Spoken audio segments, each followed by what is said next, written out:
안녕하세요. 저는 경기도에서 지극히 평범하게 사는 30대 여자입니다. 여러분의 인생 좌우명은 무엇인가요? 저의 좌우명은 뿌린 대로 거둔다예요.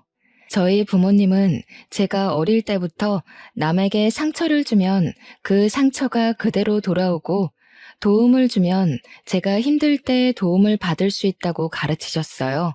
그래서 제가 말이나 행동을 할 때 남에게 상처 주지 않도록 늘 조심하라고 하셨죠. 이러한 가르침 덕에 제가 학교 다닐 때나 직장에 다닐 때 주변 사람들과 그 흔한 말싸움 한번 하지 않고 두루두루 좋게 지냈어요. 그런데 이런 제가 살면서 처음으로 말싸움을 하게 된 사람이 있는데 그 사람이 바로 저의 형님이세요. 제 형님은 저보다 한 살이 많아요. 처음에 인사드리러 갔을 때도 되게 날카롭게 이야기하고 자기 동생인 남편을 엄청나게 아끼더라고요. 그리고 무엇보다 남편과 시아버지가 대형 병원에서 일하는 의사라는 자부심이 정말 강했어요. 사실 우리 집은 그냥 노후 걱정만 안 해도 되는 지극히 평범한 집안이거든요.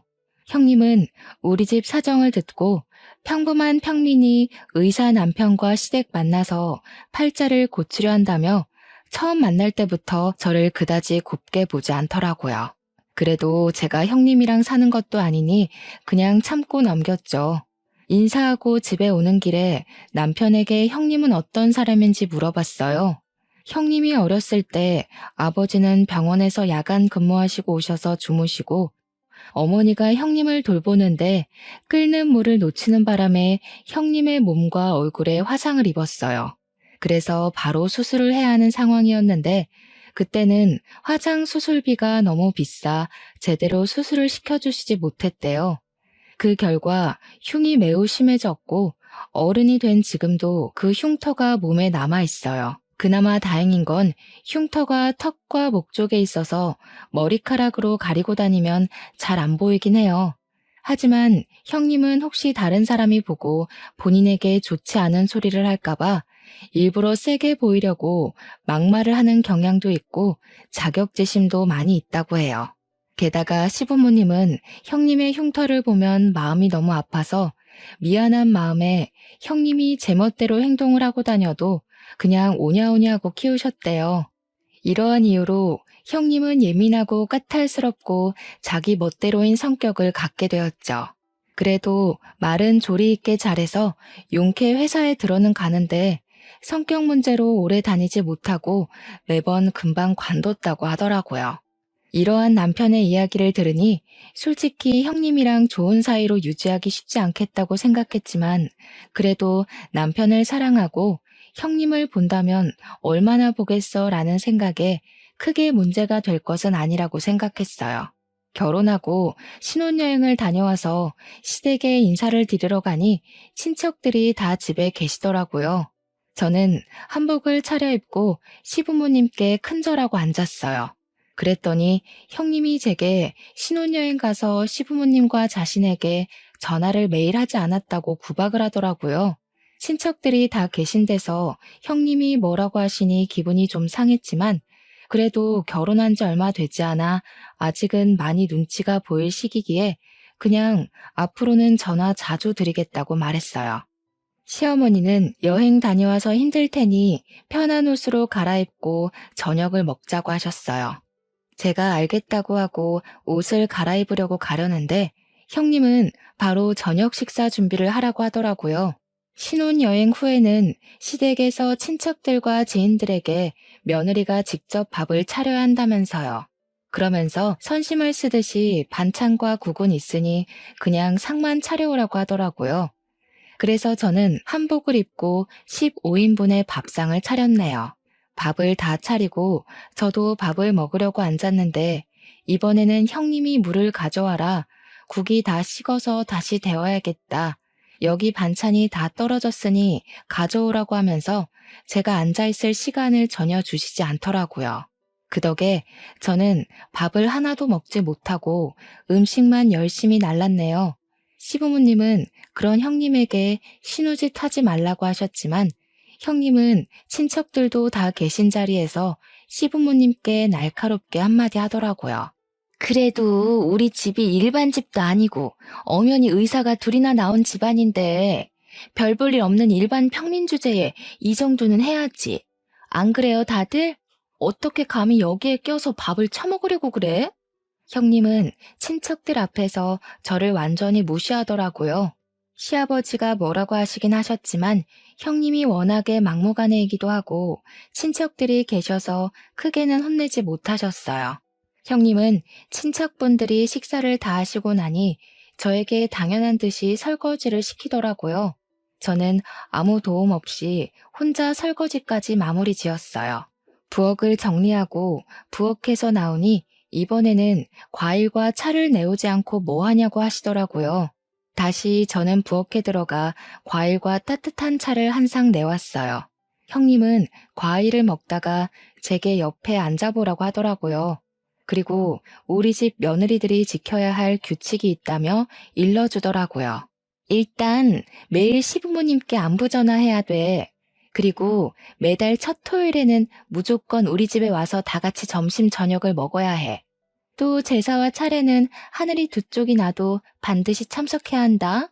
원래 우리 엄마가 이런 거 알려줘야 하는데 엄마가 워낙에 착하셔서 이런 얘기 못하고 도리어 며느리 시집살이 사실까봐 내가 대신 얘기하는 거야. 알겠니? 형님의 어이없는 요구에 황당하긴 했지만 그래도 시댁에 온 첫날이기도 하고 친척들도 계셔서 괜히 분란을 만들기 싫어서 일단은 알겠다고 했네요. 그리고 다음 날부터 형님의 본격적인 시집살이가 시작되었어요. 형님은 매일 아침 제게 전화해서는 시부모님께 안부 전화를 하라고 하시더라고요. 그러고는 저녁 때 또 전화해서는 안부 전화를 했는지 안 했는지 확인 전화까지 했어요. 제가 안 했다고 하는 날에는 며느리가 돼서 시부모님께 연락도 안 드리냐며 잔소리를 해대더라고요. 결혼 후 처음으로 맞이하는 첫째 주 토요일. 형님은 무조건 시댁에서 밥을 먹으라고 했지만 결혼하고 친구들에게 인사하고 밥을 사준다고 가지 못했어요. 솔직히 말하면 그때 형님의 말을 주의 깊게 듣지 않아 잊어버리고 있었어요. 친구들과 함께 있는데 형님이 전화 오더라고요. 우리 집에서 같이 매주 첫째 주 토요일에는 같이 밥을 먹어야 한다고 하지 않았냐면서요. 그러면서 빨리 오라고 5분에 한 번씩 전화가 오는데 정말 돌아버리겠더라고요. 결국엔 친구들에게 양해를 구하고 시댁에 일단 갔어요. 시댁에 도착하자마자 형님은 내 말이 말 같지가 않냐면서 엄청 뭐라고 하셨어요. 저는 도무지 듣고만 있을 수가 없어서 형님에게 화를 내며 따져 묻기 시작했어요. 이게 바로 제 인생 처음으로 한 말싸움이었죠. 형님이 말씀하신 거 잊어버려서 죄송은 한데요. 그런다고 친구들에게 결혼식 와줘서 고맙다고 밥을 사는데 5분마다 한 번씩 전화하는 것은 좀 너무하신 거 아닌가요? 네가 무슨 돈이 있다고 밥을 사. 이거 다 내 동생 돈으로 사는 거 아니야? 잘하는 짓이다. 우리 상우는 병원에서 그렇게 뼈가 빠지게 일하는데 너는 그 돈으로 친구들 밥도 사고 아주 팔자 좋아. 아니요, 오늘 친구들 밥은 결혼 전에 제가 모아둔 돈으로 샀어요. 남편 돈으로는 공동 생활비만 쓰고 있어요. 시부모님은 점점 언성이 높아지는 저와 형님을 말리셨지만 형님은 자기 동생 돈으로 제 친구들에게 밥을 사줬다는 오해를 하시며 화를 엄청나게 내시더라고요. 저는 형님의 이러한 지나친 간섭이 답답했지만 제 남편은 병원 일로 이야기는커녕 얼굴 보기도 힘들고 잠도 거의 자지 못하고 눈만 뜨고 다니는 상황인 것을 알기에 어쩔 수 없이 혼자 속으로 사겼답니다. 결혼 후 첫 명절이었어요. 남편은 역시 또 당직이라 병원에 있었고 저 혼자 시댁에 음식을 장만하러 갔었어요. 형님은 말로만 참견하며 잔소리를 했지만 이미 그 전에 몇 번 당해봤던 터라 그냥 그런가 보다 하고 한 귀로 듣고 한 귀로 흘렸어요. 음식 장만은 시어머니가 음식을 주로 하셨고 저는 뒤에서 보조 역할만 해서 생각보다 힘들지 않더라고요. 그런데 명절 당일 아침부터 형님이 자꾸 제게 이것저것 시켰어요. 아침에 차례를 지내고 설거지를 하고 집에 가려는데 갑자기 제가 해주는 음식들이 맛있다며 음식을 만들어주고 가라는 거예요. 제가 친정에 가야 한다고 해도 친정이 먼 것도 아니고 시간이 걸리면 얼마나 걸린다고 그러느냐며 자꾸 해달라는데 매정하게 안 해주고 가기도 조금 그렇더라고요. 그래서 음식을 다 만들었더니 또 지금은 입맛이 없다며 먹지도 않아요. 그리고 이제는 정말 집에 가려는데 주방 후드 청소까지 싹 시키더라고요.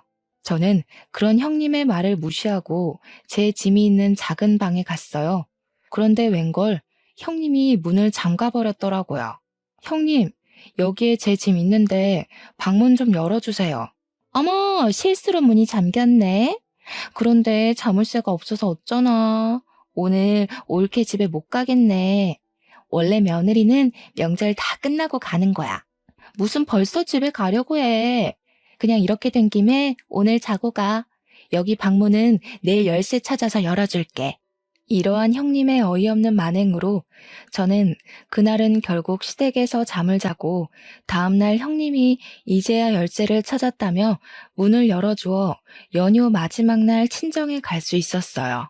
결혼 후 두 번째 명절 때는 시어머니가 입원하셔서 이번에는 차례를 지내지 말자고 시댁으로 오지도 말라고 하시더라고요. 남편도 병원 당직이라 출근해서 저는 오랜만에 늦잠을 잔 후 천천히 친정에 갈 준비를 하고 있었어요. 그런데 누군가가 우리 집 배를 누르더라고요. 문을 열어보니 형님이었어요. 형님의 손에는 커다란 장바구니가 있었고 그 안에는 음식 식재료가 가득 있었죠. 올케, 내가 예전에 얘기했지? 며느리는 반드시 하늘이 두 쪽이 나도 시댁의 제사와 차례를 지내야 한다고. 설마 우리 엄마 병원에 계신다고 차례 안 지내려던 거 아니지? 빨리 내가 장봐온 거로 음식 장만해. 내가 도와줄게. 형님은 시어머니도 지내지 말라던 차례를 반드시 지내야 한다며 굳이 장을 봐오셔서는 음식을 장만을 시키셨어요. 처음에는 분명히 도와서 같이 한다고 해놓고서는 갑자기 급한 전화가 왔다며 자리를 뜨시더라고요. 한참을 지나도 오지 않길래 보니 큰방 침대에서 잠을 자고 있었어요. 결국 저 혼자 음식을 다 장만하고 차례도 지내고 뒷정리도 온전히 저 혼자 다 했죠. 정리까지 마친 뒤 할 일을 다 했으니 이제 친정집으로 가려고 짐을 챙기고 있었어요. 차례도 다 지냈으니 이제 친정에 가야 할 것 같아요. 그러니 형님도 이제 집에서 나가주세요. 저 지금 나갈 거예요. 뭐? 나가라고? 옳게. 그게 형님한테 할 말이야? 그리고 우리 상우가 먹고 자고 하는 집인데 집안 꼬락서니가 이게 뭐니? 이따가 상우 오면 푹 쉬어야 하니까 같이 집안 대청소도 하고 정리도 하고 가. 형님은 괜히 집의 상태를 지적하며 끝까지 나가지 않았어요. 제가 표정이 좋지 않거나 말대꾸라도 하면 감히 네가 의사 누나한테 말대꾸냐며 도리어 화를 버럭 내더라고요. 그렇게 나가지 않고 끝까지 버티는 형님 때문에 두 번째 명절에도 연휴 마지막 날에 친정에 갈 수 있었어요. 그 뒤로 저는 아이를 가졌어요. 아무 문제 없이 무사히 아들을 낳았고 이름은 시아버지의 뜻에 따라 김성준이라고 지었어요. 그 후 조리원에 2주 동안 있다가 성준이를 데리고 집에 왔는데 집에 형님이 있는 것이 아니겠어요? 옳게 살이 많이 쪘네. 이러다가 우리 상우가 바람이라도 피면 어쩌려고. 관리 좀 해야겠다. 아기를 이제 막 낳고 온 사람에게 몸은 괜찮냐고 말하지는 못할 망정 살이 많이 쪘다느니 관리 좀 하라는 게 말이나 되나요? 저는 참지 않고 바로 형님에게 따졌어요. 아기 낳고 왔으니까 그러죠. 아, 형님은 아직 결혼을 안 해서 애를 안 낳아봤으니 모르시나 봐요. 감히 하늘 같은 형님한테 무슨 말대꾸야? 네가 우리 집 장손 낳았다고 이제 눈에 뵈는 게 없어? 나한테 예의 좀 지켜. 알았어? 본인이 예의 없는 소리를 해놓고 도리어 저한테 화를 내는 형님한테 한 소리를 더 하고 싶었지만 하필 그때 성준이가 울어서 어쩔 수 없이 그 정도만 할 수밖에 없었네요. 저는 우는 성준이를 데리고 큰 방으로 갔어요. 방에서 성준이를 달래고 모유를 먹이니 금세 잠이 들더라고요. 조심히 침대에 눕히고 큰방 문을 닫고 나왔는데 형님이 우리 장손 자냐며 굳이 문을 다시 열더라고요. 그러고는 자꾸 볼을 만지고 손발을 만지작거렸어요. 저는 형님한테 그러다가 성준이가 깨면 오니까 어서 나오라고 했어요. 그래도 끝까지 버티고 계시더니 기어이 성준이를 깨웠어요. 결국 저는 잠시도 쉬지 못하고 다시 성준이를 안았죠. 그뿐만이 아니라 냉장고를 뒤져서 음식을 막 꺼내서 먹고 그러다가 접시를 깨고 바닥에 유리 조각이 있는데도 어떻게 치워야 하는지 모르겠다며 저에게 알아서 치우라고 하더라고요. 그날 저는 우는 성준이도 돌보고 형님이 깨트린 접시도 치우고 형님이 흘린 음식도 닦으며 정말 정신이 하나도 없이 보냈네요. 형님은 그날 이후 하루가 멀다고 저에게 영상통화를 하셨어요. 심할 때는 하루에 3번도 전화를 하셨죠. 한 번 전화를 시작하면 최소 30분은 통화했어요. 그럼 저는 아무것도 하지 못하고 30분 동안 벌서듯이 핸드폰을 들고 있어야 했어요. 한 번은 제가 음식을 하고 있어서 대충 핸드폰을 세워놓았더니 성준이가 제대로 보이지 않는다며 큰 소리로 불러대며 우리 집 장손 얼굴을 보여달라며 닥달을 하더라고요. 이러한 형님의 집착이 너무 힘들기도 하고 피곤하기도 해서 한 번은 전화를 아예 받지 않았어요. 그랬더니 받을 때까지 전화하시더라고요.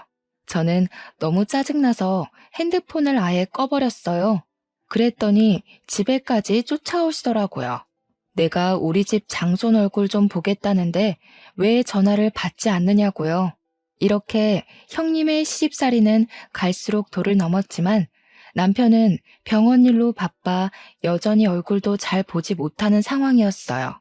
잠도 못 자는 사람에게 이런저런 하소연하는 것도 아닌 것 같아 그냥 혼자 속으로만 끙끙 앓고 있었네요. 하루는 엄마가 제가 좋아하는 게장을 했다면서 점심때 오라고 하시더라고요. 나가려는데 또 형님이 전화가 왔어요. 저는 지금 나가봐야 해서 영상통화는 하지 못한다고 했더니 전화하는데 뭐 얼마나 걸리냐고 하시며 성준이가 보고 싶다고 굳이 또 영상통화를 하려 하시더라고요. 결국 30분 동안 영상통화를 하느라 제가 도착하겠다고 하는 시간보다 더 늦게 친정에 도착했어요. 집에 갔더니 엄마도 계시고 저에게 남편을 소개해 주셨던 사모님도 계시더라고요. 이 사모님은 시아버지와 남편이 근무하는 병원의 병원장 사모님이세요. 우리 옆집에 30년째 살고 계시면서 결혼 전에는 거의 매일 보고 살았던 친척보다도 더 가까운 사이죠. 사모님은 제게 오랜만이라 반갑긴 한데 표정이 좋지 않다며 결혼 생활이 힘드냐고 물어보시더라고요. 오기 전에 형님과 원치 않은 통화를 해서 제가 표정이 좋지 않았나 봐요. 처음에는 이야기하지 않으려다가 그래도 내가 소개해줬는데 잘 사는지 어떤지는 알아야겠다며 자꾸 물어보셨어요. 저는 어쩔 수 없이 형님이 제게 첫날 말했던 며느리의 도리에서부터 매일 우리 집 장손 얼굴 보겠다며 영상통화를 하고 명절 때 집에 못 가게 했던 일까지 모든 이야기를 다 했어요. 사모님은 저의 이야기를 들으시고는 시부모님의 성품도 좋으시고 남편도 성실하고 책임감이 강해서 시집살이나 고생 안 하고 잘 살 줄 알았는데 시누이가 그 모양인지는 몰랐다며 미안하다고 하시더라고요. 그래서 제가 남편은 바쁘긴 하지만 잘 대해주고 시부모님도 정말 잘해주셔서 좋다고 하며 걱정하지 말라고 하셨죠. 그래도 사모님은 오래 봐서 딸 같은 제가 고생하는 게 너무 속상하다며 혹시라도 도울 일이 생긴다면 언제든지 말해달라고 하셨어요. 형님은 그 뒤로도 매일 영상통화를 하고 말도 안 되는 논리로 항상 저를 괴롭게 했어요. 그렇게 1년 정도가 지났을 때 형님이 결혼을 생각하고 있다며 상견례 날짜를 알려주더라고요. 저는 꼭 가려고 했지만 하필 그날 새벽에 성준이가 열이 나서 입원하는 바람에 가지 못했어요. 그 후로 이야기가 잘 됐는지 결혼식 날짜가 잡혔다며 모바일 청첩장을 주시긴 했는데 성준이가 그 뒤로도 계속 아파서 정신이 하나도 없었던 터라 형님의 결혼 사진을 제대로 보지 못했어요. 사실 그때 형님이 우리 집 장손인 성준이 제대로 보살피지 못해서 열이 나게 됐다면서 형님이 매일 구박했거든요. 아이가 아프면 제일 마음 아플 사람도 엄마이고 고생하는 사람도 엄마인데 그런 저에게 고생한다고 말은 못 해줄 망정 아픈 가슴을 후벼 파시니 너무 형님이 밉더라고요. 그래서 형님의 얼굴이 나온 결혼 사진조차도 보기 싫어서 청첩장의 날짜만 확인하고 말았었네요.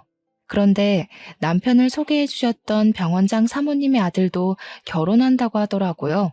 그것도 형님 결혼 날짜와 같은 날, 같은 시간에요. 저는 정말 가고 싶었지만 형님과 결혼 날짜가 같으니 어쩔 수 없이 가지 못하고 엄마만 병원장님 아들의 결혼식에 참석하려고 했어요. 그런데 또 하필이면 그날 엄마에게 아주 급한 일이 생기는 바람에 엄마도 결혼식에 참석을 못하게 되었어요. 형님의 결혼식 날 저는 하객들을 맞이해야 하니 결혼식장에 일찍 갔는데 사모님이 한복을 입고 있더라고요. 저는 깜짝 놀라 오늘 아들 결혼식인데 왜 여기 계시느냐고 물었어요. 사모님은 우리 아들 결혼을 여기서 한다고 하시더라고요.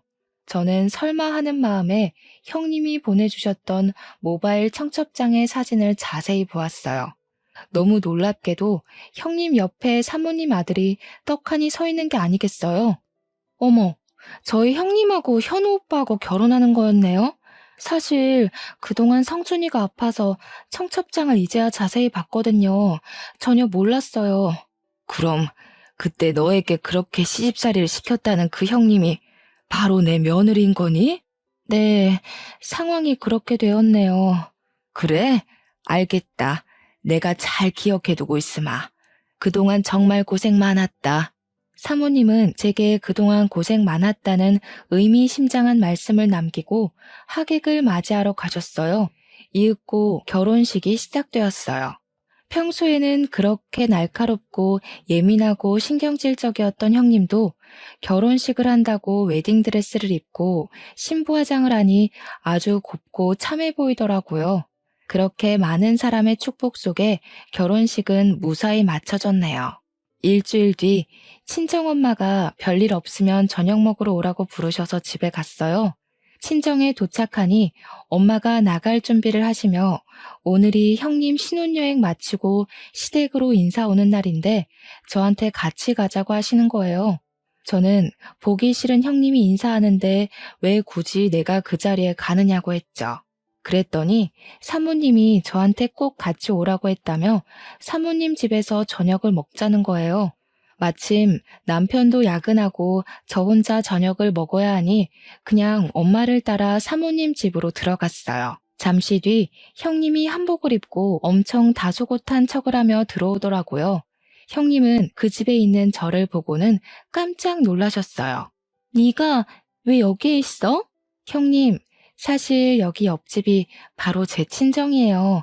그리고 사모님은 여기에 살면서 30년 전에 알게 되었는데 제가 어릴 때부터 거의 매일 뵈서 친척들보다 더 가까운 사이예요. 저도 두 분이 결혼하신다는 사실을 결혼식장에서 알았네요. 그전에는 아시다시피 성준이가 매우 아픈 바람에 정신이 없었거든요. 그런데 형님, 세상 참 좁네요. 그렇죠? 형님은 저와 형님의 시어머니가 서로 아는 사이였다는 사실을 알고 당황해 하더라고요. 그러더니 이내 표정 관리를 하고 사모님이 앉아 계시는 거실로 가서 소파에 앉았어요. 너네는 결혼하고 처음으로 오는데 큰절도 안 하니? 너희 친정은 시댁에 처음 가면 큰절부터 하라고 안 가르쳤어? 사모님은 저와 엄마가 보는 앞에서 형님을 크게 혼내셨어요. 형님은 얼굴이 빨개져서 죄송하다고 하고 일어나더니 큰절을 했어요. 그래, 앉아라. 며느리는 신혼여행지에서 왜 매일 전화하지 않았니? 이제 한 가족인데 전화를 당연히 매일 해야 하는 거다. 알겠니? 그리고 매주 첫 토요일에는 무조건 우리 집에서 점심과 저녁을 먹어야 해. 그리고 제사와 명절 차례상은 며느리가 무조건 하늘이 두 쪽이 나도 차려야 한다. 이게 우리 집 며느리의 도리란다. 알겠니? 형님은 자신이 제게 했던 말을 사모님이 그대로 하고 있으시니 뭔가 이상했는지 고개를 갸우뚱하며 대답하지 않더라고요. 그랬더니 사모님이 대답을 왜 안 하냐고 시어미 말이 우습냐고 하셨어요. 조곤조곤히 말씀하시지만 어찌나 카리스마가 넘치시던지 저와 엄마도 그 자리에서 움찔했네요. 형님이 알겠다고 답을 하니 이제는 부엌에 가서 밥을 차리라고 시키시더라고요. 어머니, 저 지금 여행 마치고 왔는데 이 불편한 옷을 입고 밥을 차려요? 원래 신혼여행 후에는 시댁에서 친척들과 지인들에게 며느리가 직접 밥을 차려야 한다는 거 모르니? 며느리가 됐으면 당연히 해야지. 손님들 배고프시니 잔말 말고 빨리 가서 밥 차려. 형님은 제가 처음에 시댁에서 했던 것처럼 한복을 입고 부엌으로 가서 한상을 차렸네요. 밥을 다 차리고 사모님과 엄마, 그리고 형님의 남편이 된 현우 오빠와 제가 자리를 잡고 앉았어요. 형님도 자리를 잡고 앉으려고 했어요. 너는 지금 말고 이따가 먹고 여기 옆에 서 있으렴. 명색이 병원장 사모의 손님들이 오셔서 식사하시는데 어디 이 자리에 앉아서 밥을 먹으려고 하니? 버리장머리 없기는. 아휴. 형님은 얼굴이 시뻘개져서는 앉으려다 말고 일어나서 사모님이 지정해 주시는 곳에 서 있었어요. 저는 맛있게 밥을 먹고 있는데 옆에서 자꾸 뭔가 따가운 시선이 느껴져서 보니 형님이 저를 매섭게 째려보고 있었더라고요. 저는 그런 형님의 얼굴을 보다가 사례가 들렸어요. 미진아, 괜찮니? 편하게 천천히 먹으렴. 얘 며느리야. 밥 먹을 때 옆에 세워두는 건 장승처럼 서 있으란 뜻이 아니라 그때그때 필요한 것들을 눈치껏 알아서 가져오라는 거다. 미진이 사례가 들렸으니 빨리 물 가져와. 사모님의 말씀에 형님은 냉장고에 물통을 꺼내 제 앞에 물통을 그대로 내려놓더라고요. 사모님은 그런 형님을 보며 깊은 한숨을 쉬셨어요. 지금 이게 뭐 하는 짓이니?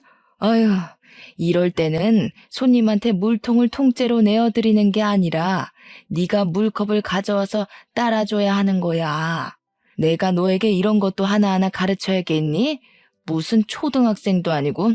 형님은 사모님께 또 한 소리를 듣고는 아주 짜증난다는 표정으로 컵을 챙겨와서 물을 따라줬어요.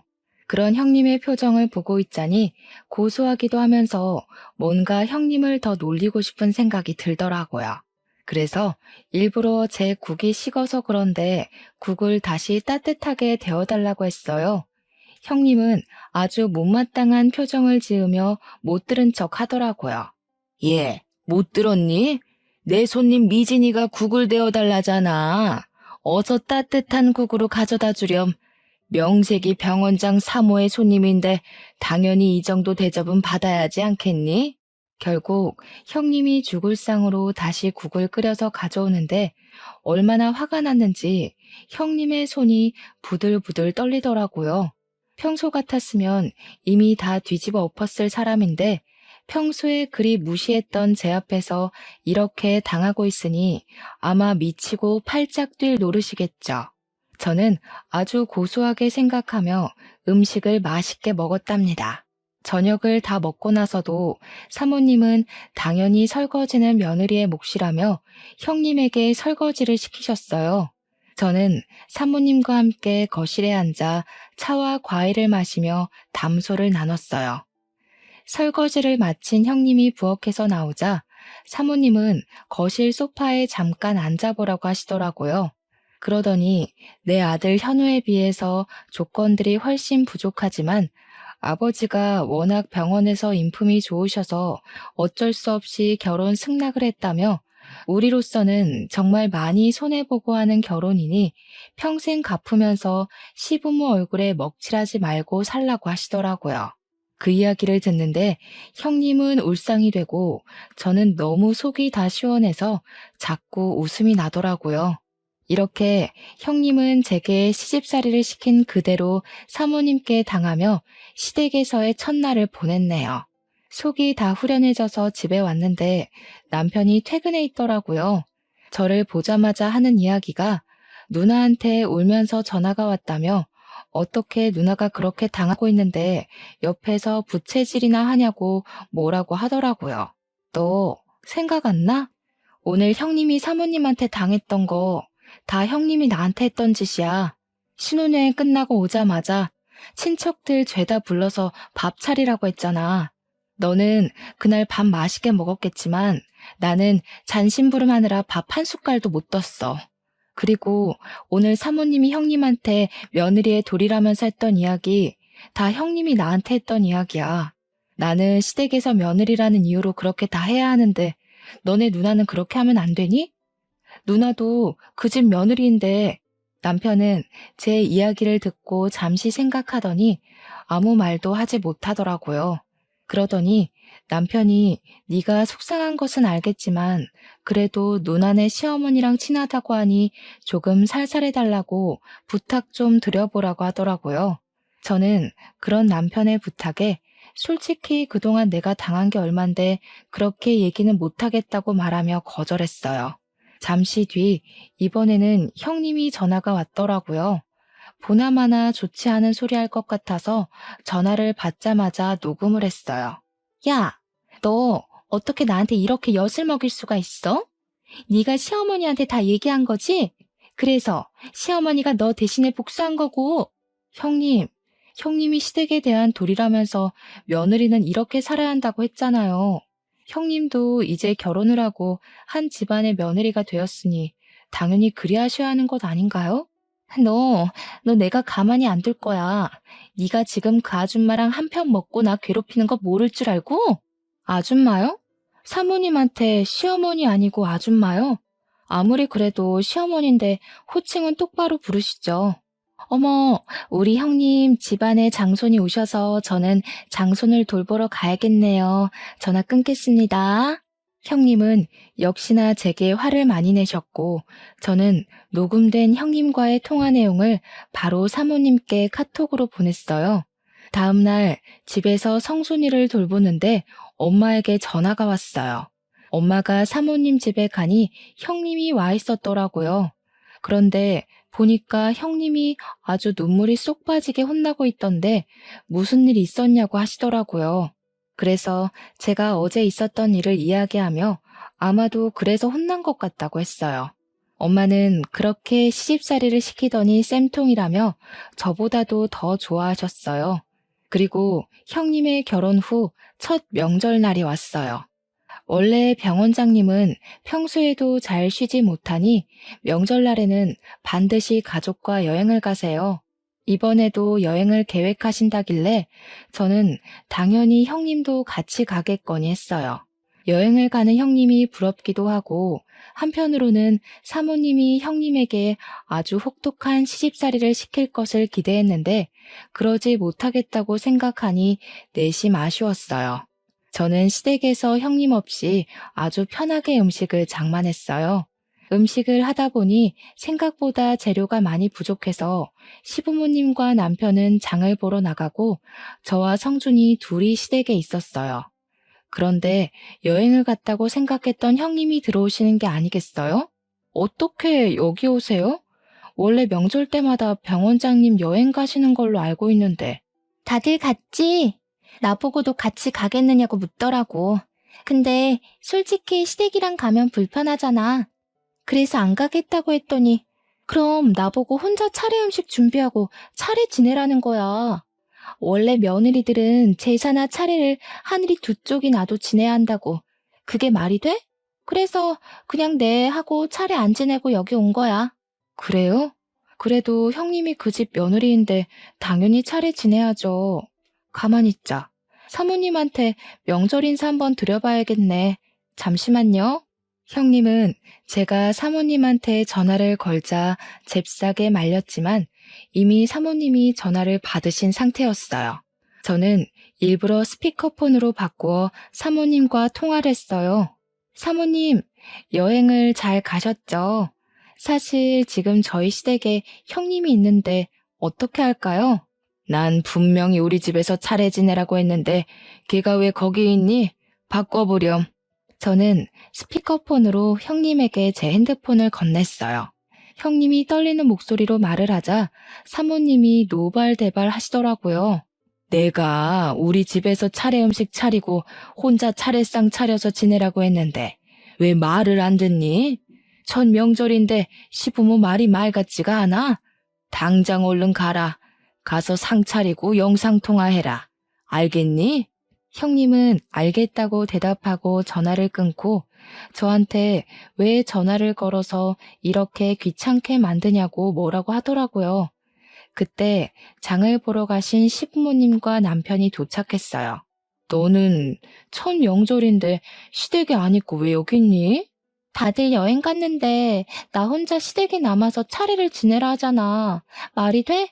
그래서 여기로 왔는데 세상에 전현이 시어머니가 자기 아는 사모님이라고 전화 걸어서 나 욕먹게 했어. 당연한 거 아니니? 네가 며느리한테도 그렇게 알려주지 않았니? 당장 너희 시댁에 가서 차례상 차려라. 어떻게 너는 내 얼굴에 이렇게 먹칠을 해? 아빠, 어떻게 나한테 그래? 지금 시아버지 시어머니가 날 얼마나 괴롭히시는지 알아? 나 정말 너무 힘들어서 이혼하고 싶다고.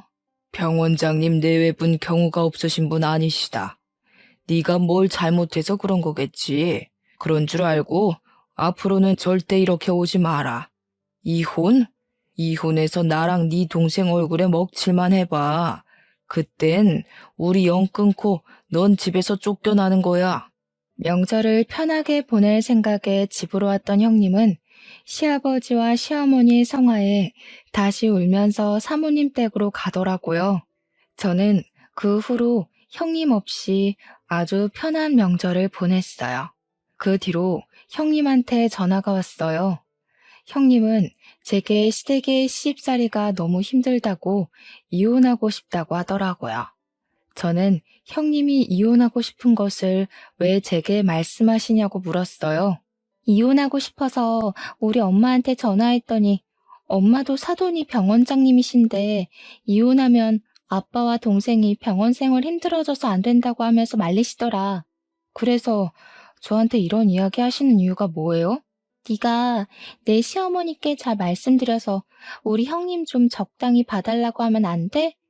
이제 형님이 잘 빌려준다고 말해줘. 나도 이제 너한테 신우짓 절대 안 할게. 정말 내 동생처럼 생각할게. 부탁해. 제발 나 좀 도와줘. 형님이 제게 울먹이면서 이야기하는데 정말 눈물겹더라고요. 하지만 저는 형님한테 그 전에 너무 많이 당했던 터라 형님의 그런 부탁에도 눈 하나 깜빡하지 않았어요. 형님, 지금 사모님이 형님에게 하시는 것들 다 형님이 제게 했던 것 아닌가요?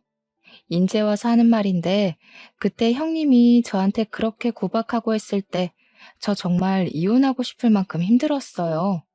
제 인생에서 최고로 자존감이 바닥을 치고 우울증까지 왔다니까요.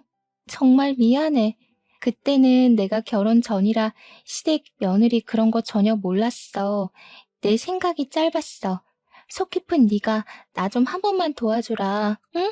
형님, 죄송하지만 저는 사모님께 그런 말하기도 싫고 감히 제가 사모님께 그런 말할 자격도 없습니다. 그리고 지금 미안하다고 해도 이미 그때 제가 받은 마음의 상처는 지워지지 않네요. 저는 도움이 되지 못할 것 같아요. 저도 죄송하지만 알아서 잘 해결하세요. 형님은 저의 단호한 대답에 울면서 전화를 끊더라고요.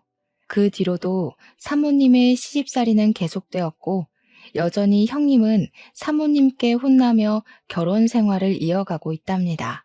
반면에 저는 이제 형님과 거의 만나지 못해서 저는 아주 편하게 결혼 생활을 하고 있어요. 어느 날은 남편이 자기 누나가 그렇게 못되게 구는지 몰랐다면서 병원 일에 치여 사느라 제대로 챙겨주지 못해서 미안하다고 진심으로 사과하더라고요. 그 뒤로는 남편도 제게 잘해주고 시부모님이야 원래 잘해주셨고 해서 요새는 아무 고민 없이 아주 만족스러운 생활을 하고 있어요. 최근에 친정엄마랑 통화하다가 사모님 얘기가 나왔어요. 친정엄마가 사모님께 왜 그렇게까지 시집살이를 시키시냐고 물으니 사모님 본인이 원래 불의를 못 참는 성격인데 딸 같은 제가 형님한테 그렇게 당했다는 것을 아시고 많이 화가 났었다고 해요. 만약에 처음부터 아들이 만나는 사람이 제 형님인 것을 알았다면 아마 결혼 안 시켰을 텐데 이러한 사실을 결혼식장에서 알아버렸고 인제 와서 결혼을 엎을 수는 없으니 대신 본인이 행했던 시집살이를 그대로 시켜서 본인이 무슨 잘못을 했는지 제대로 깨닫게 해야겠다고 생각하셨대요. 이 부분은 형님의 시아버지와 남편이 다 동의를 해서 가족들 모두 사모님의 행동에 크게 반대하지는 않았다고 해요. 또 미리 형님의 아버지인 저희 시아버지께도 말해놔서 동의를 구했다고 하시더라고요. 시아버지는 제 딸을 제가 제대로 못 키워서 일이 막무가내인데 그렇게라도 교육해 주시면 감사하다고 하시며 오히려 죄송하다고 하셨대요. 그러면서 사모님은 그래도 조만간에 이렇게까지 하게 된 이유를 설명해주고 시집살이를 끝낼 거라고 하셨대요. 엄마는 사모님의 말씀을 제게 전하며 정말 사람은 뿌린 대로 거두는 게 딱 맞다고 하시더라고요. 형님이 너에게 그렇게 시집살이를 시키더니 결국엔 그거 그대로 형님이 다 받게 됐다면서요. 그러면서도 제게 항상 말해왔듯이 남에게 피해주며 살지 말고 특히 시댁에서는 말과 행동을 조심하라고 신신당부를 하시더라고요. 평소에는 잔소리 같았던 엄마의 말이 그날은 참 마음에 확 와닿았어요. 솔직히 그동안 형님이 제게 했던 것 다 떠들고 다니면 욕하는 것 같기도 하고 뒷말하는 것 같기도 해서 엄마한테만 이야기하고 아무에게도 얘기 못했거든요. 하지만 제가 이렇게 많은 사람이 듣는 이곳에 사연을 남기게 된 이유는 이제 형님의 시집살이가 어느 정도 끝이 나는 것 같기도 하고 무엇보다 우리 아들 성준이가 커서 장가를 가고 내가 누군가의 시어머니가 되면 절대 며느리에게 시집살이 시키지 말고 딸처럼 생각해줘야겠다 다짐하는 의미에서 이렇게 사연을 남겨요. 물론 저를 못살게 군 형님이 자신이 했던 방식으로 똑같이 당하니 속이 시원한 마음도 있긴 있고요. 조금 있으면 또 명절이네요. 어릴 때는 명절날이 그저 좋기만 했는데 결혼하고 나이가 드니 사실 명절날이 그리 반갑지는 않은 것 같아요. 결혼 전에는 친척들이 제 미래를 너무 걱정해 주셔서 힘들고 결혼 후에는 결혼 전처럼 편하게 행동하기에는 눈치가 보이니 힘든 것 같아요. 분명히 오랜만에 친척들을 만나서 반가워야 할 명절인데 요새는 여러 가지 상황에 의해 그러지 못하니 명절의 참된 의미가 많이 퇴색된 것 같아서 뭔가 씁쓸하기도 하고 그러네요. 문득 이런 생각이 들어요. 집안에서 누군가의 시누이가 되시는 분들은 시댁이 어렵고 불편할 며느리들을 배려해주고 누군가의 며느리가 되시는 분들은 혹시라도 부당한 대우를 받는다고 느꼈을 때 참고 참다가 나중에 폭발해서 더 큰 상황을 만들지 말고 바로 이야기해서 같이 문제를 해결해 나가면 조금 편해지지 않을까 하는 생각이에요. 물론 말처럼 그리 쉽게 이루어지지는 않겠지만 그래도 이번 명절만큼은 시누이, 며느리 모두 다 행복해지기를 기원하며 사연을 마칩니다. 들어주셔서 감사해요.